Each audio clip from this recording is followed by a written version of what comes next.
the divine right representatives of the Church of England, and the Church of England needed to stay in relationship and subjection to the king and queen. This was not popular politics, and so twice arsonists, probably from within the parish church itself, burned down the rectory that Samuel and his children lived in. You can see here that John, who was only almost 6 years of age, was almost left behind until a human ladder was created and he was rescued at the nick of time from the fire. And Susanna saw divine providence in John's survival, and was convinced that she should be more particular of the soul of this child. He was a brand plucked from the burning.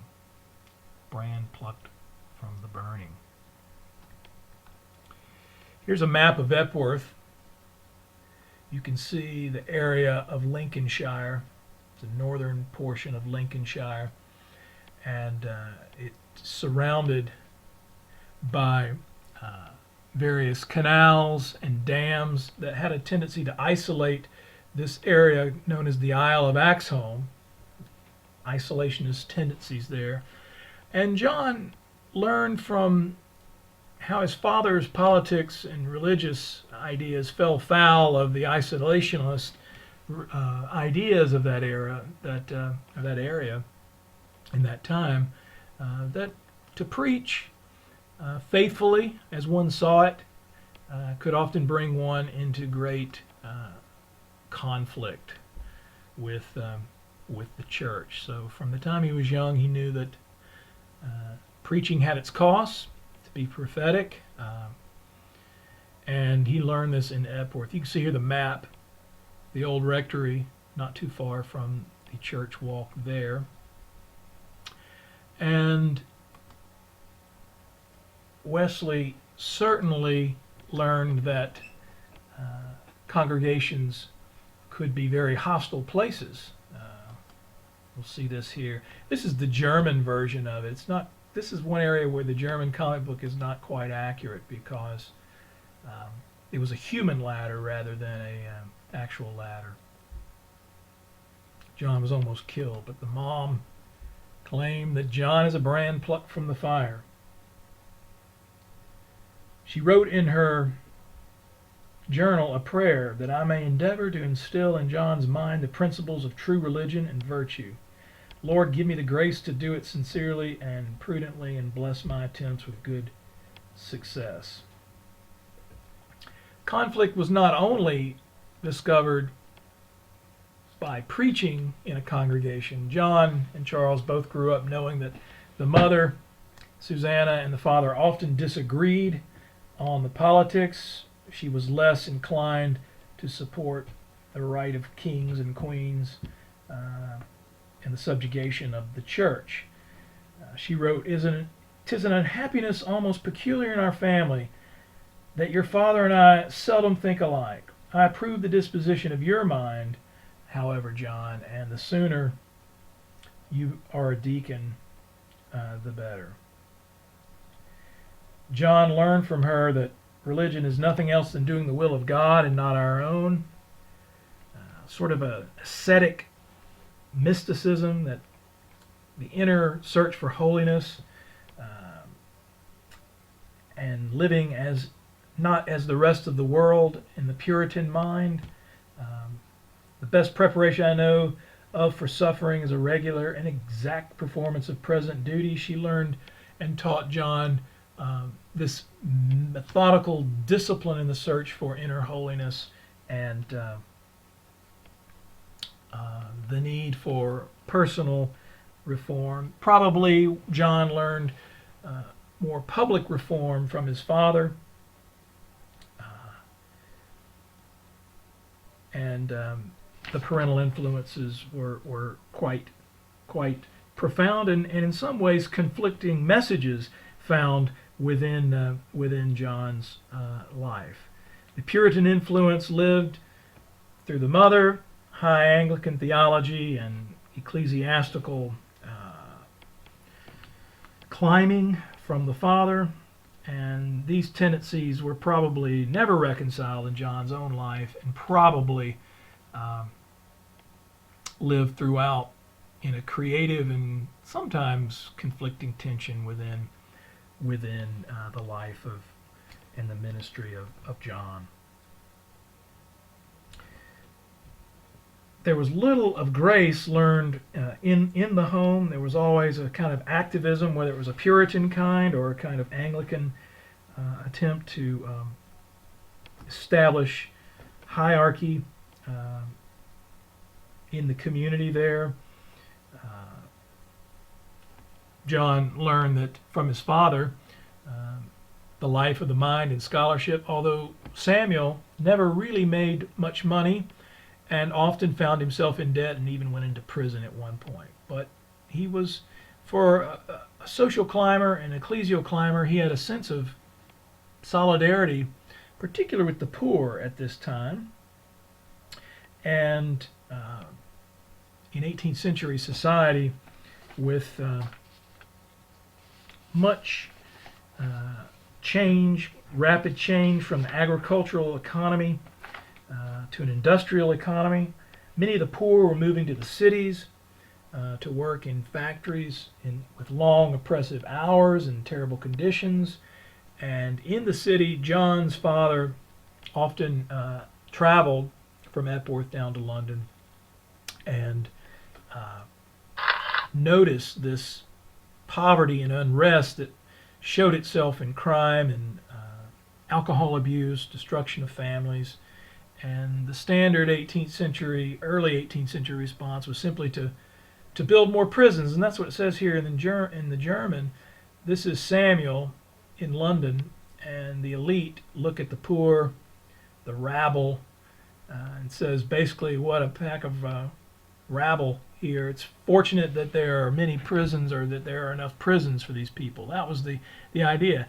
And Samuel said basically, these people aren't being served by the Anglican Church here and have been forgotten.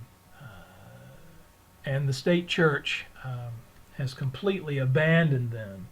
Therefore, how can the Church of England provide ministry to keep up with this fast-moving and growing population in the cities, where the Anglican Church was able, in the stable rural areas, to keep up with the needs of its parish, but the poor were slipping through the cracks. Towards this idea, Wesley began, along with other Puritan renewal societies within the Anglican Church, to begin education programs and publication of small tracts and providing reading groups, small groups called the Society for the Propagation of Christian Knowledge, to try to meet this indifference of the ministry with the poor. The SPCK began to provide small group attention to the poor and the needy through educational efforts. And John saw his father at work in this kind of social and class reform, trying to meet the needs of the poor along with the rich. But the Anglican Church in many cases had not been effective at developing ministry for either parties. And so John saw social need as a priority from his father. Continuing on with the early days of John's life, because of the book of Job that Samuel published, he was able to get political patronage from the Queen, enough to send John to a very prestigious prep school called Charterhouse in London. And at the age of about 17, John graduates and goes up to Oxford, Christ Church College, Oxford. And this was a proud day for Samuel. And he said, in sending John to Oxford, he knew he was sending him among the elite, and John was not really part of the elite, but nevertheless he was quite proud of John's prospects at this point. You can see here on the Google Earth the relationship of Epworth going down to Christ Church, Oxford here. Just show you some of the main sites here in Oxfordshire. John Wesley attends Christ Church as an undergraduate.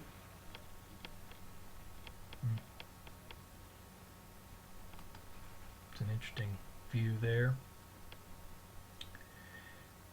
And leads, by and large, a carefree undergraduate life at the time.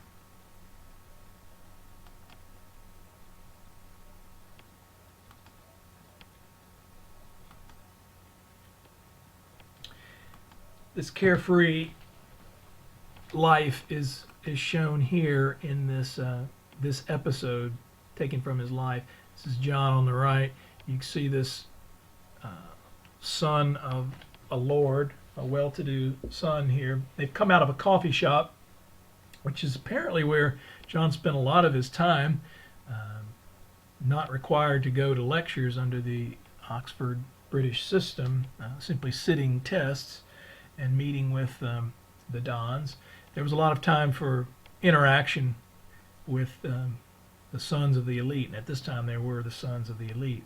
It says here that they come out of the coffee shop, and this guy here says, John, in the coffee house, someone stole my wig and my walking stick, which were the symbols of the elite for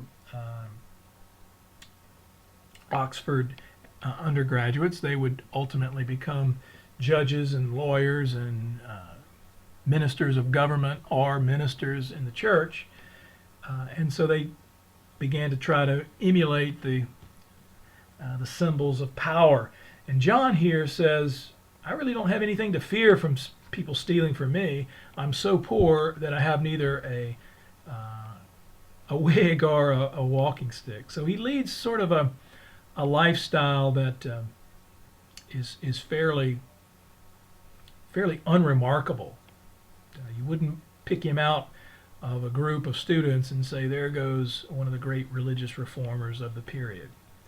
He looked back on his own life and at this period and said in many ways he was drifting, but still prayed and still attended church, but could not find the assurance that he was really looking for. The assurance of inner holiness that his mother had set him up to learn.